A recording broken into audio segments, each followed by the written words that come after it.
Welcome in on a absolutely beautiful Tuesday. We have a jam-packed show. Rico just lamenting Malik Beasley in the commercial break. Very exciting. Just get it off your chest and we can just start the show. Okay, why are the Pistons still interested in this game? How do you know that they are? I mean, you keep hearing, well, he's hanging around and, he'd love to come back. And it's that's called the agent pestering media to write something about their client that is radioactive. Hard no. We're good. Rico would like to fly a banner above the city of Detroit that says we're not interested. You know what? We're going to get Dan Campbell. We're good. That's it. We're good. We're good. All right. Hey, no, we're good, man. Rico's really broken up about this Beasley stuff. We're good. Maybe just get it out of your system. It's like, how many more gambling investigations before you finally just say, no, you can't come back here? This is his second one now. This is the NBA one, not the feds, because every basketball player goes through this, I'm sure. All right, I'm done. You sure? I'm positive. You want to give that 10 more seconds? No, I'm good. Okay. I'm good. I have a sports confession to make. Now, I'm not telling you I'm right, but when I watch sports, if I'm thinking something, it's always been my policy, I'm going to tell my audience that. I'm just going to tell you. And this is not meant to inflame. I don't even know if it'll get a response. But I watched Monday Night Football last night, and I could not escape continuing to think this. And it intensified as the evening went along. And I'm going to say it to you, but I have to do this without a fear of reprisal from you and Kenny and David and our listeners. Because none of this is meant as disrespect. I want to tell you what's on my heart, Rico. Okay. Can you handle that? Boy, this is a big setup.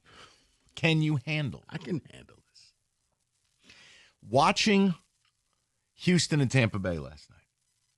A really good football game. Decided in the last 10 seconds, 20-19, Bucks win. I kept coming back to, I wish Baker Mayfield was the quarterback of the Lions. Not that I have anything against Jared Goff. In fact, I've defended him against many of you hyenas. But I kept thinking last night the Lions would have a better chance to win the Super Bowl. In fact, I probably would have them favored to do so if Baker was their quarterback. I thought it. I'm not going to lie. I kept thinking it. I woke up feeling the same way, that if I have one drive to win a game, minute 48, one timeout, I've got to win it. It would be Josh Allen, Patrick Mahomes, and Baker Mayfield. Okay, look. I'm sorry. No. I feel so effing dirty. I have not talked to you about this. David has not told me about what you were going to say. So, David, remember I said I came up with a blitz. I don't know if you could read my handwriting. No, because you're on your tablet and that's written in hieroglyphics. You can just continue. But one of the things in the upcoming blitz, down 5 with a minute 15 to go and one timeout.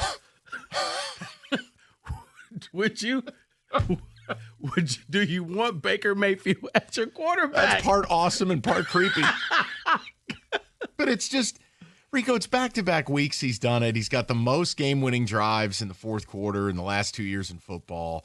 He's got mobility, which I know gets people all rocked up locally. He makes all the throws. Like last night, they were down Tristan Wirfs. They lost Getty, another tackle. They had backup tackles. They had no Chris Godwin again. You're on the road. It's a desperate Houston team.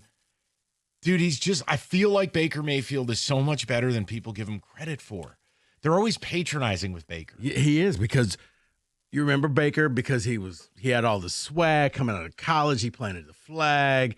And then, he had those commercials, was it State Farm or whatever, where he was living in Cleveland Stadium. And he seemed like he was going to be the next, and he fell on his face. But see, he didn't. Can I just correct you in one thing? No. But I'm saying he didn't. The Browns are stupid. Correct. He played with a torn labrum and went 8-9, not 3-14. He led them to the playoffs. Right. They won a playoff game. But he was they didn't win. They lost to his idiot team. I forgot about that. But in this world, Mike, by year 3, if you haven't won a Super Bowl, you're a bust. And I know. we got to get rid of you. And then he went off, and he was just a journeyman quarterback. And we all remember he flew into L.A., and 12 hours later, he got the victory. Resurrected his career. And then he was gone from there. And I also think about this. We sat here and made such a huge deal about Jared Goff having a new offensive coordinator. Do you realize Baker's been in the league 7 years? I think he's had 7 coordinators. Yes. He got one good year, and now Dave Canales is gone, and now Liam Cohen's gone. Look, I'm not trying to be provocative. I'm not down on Jared Goff. I don't want to deal with bitching and moaning. When I watch sports, if I think something, I got to share it with my audience, and I can't stop feeling the way I feel. Yeah, I think the Baker Mayfield moment last night was the 4th and 10, and he just takes off. And it's nothing but space and opportunity. And he just didn't go out of bounds. He thought about it. He was injured, like he was really injured, and still went after the guy and tried to get around him, picked up the first down. And I got to think, if you're a Buccaneer, you're like, man, yeah, this is our guy. Because he just has that it factor, that intangible thing. And I just find this hilarious because that was actually that's scary is what it is. Like if Baker were here, I feel like he would fit in here. No, I just feel like the Lions right now, I'd feel like they're on par with Green Bay, and I don't know why all of a sudden. Maybe it's because I take Goff for granted. I don't know. I just watched, and I couldn't stop thinking about it. Because if Baker was here, let's just say the quiet part out loud. If Baker was here, it would be one more check mark that you could say is good about this team, that on a 3rd and 10, you got an extra option of the quarterback just taking off and going 50 yards down the field. Yeah, and look, I think you can win a Super Bowl with both of these quarterbacks.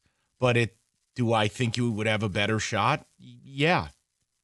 I mean, look, it's one thing to watch Josh Allen and go, wow, he's really dreamy. No, it's another to watch Baker Mayfield. And have envy. I actually do, and there's no way to say that where people aren't going to get in their feelings. I have no slander for Goff because I've defended Goff. Well, no, it's not even a Goff thing, Mike. It's just for some reason people just think Baker Mayfield is like this poverty quarterback. If you called Tampa Bay and tried to trade Goff for Baker, they'd laugh in your face. Yeah. Okay. So look, part of this was just admitting this is what I was thinking, and I feel terrible I'm thinking it. But the other was, I want to understand when you guys watch sports. I need you to share. I need you, like, you watch games. You think things sports opinions that you're not going to share, but you think it. You do. We all know you do. You're watching a game and you're ready to fire a spicy take, and you're like, I don't feel like dealing with the heat on that one. I'm asking you guys. Did anyone watch that game last night and feel what I felt? Where you looked at it and I'm chanting Jared Goff at the Olive Bar at the market. But hold on.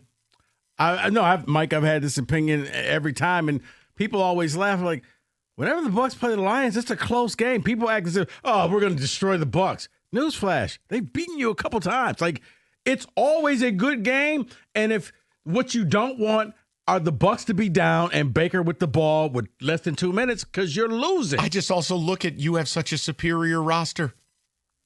Baker doesn't have all that.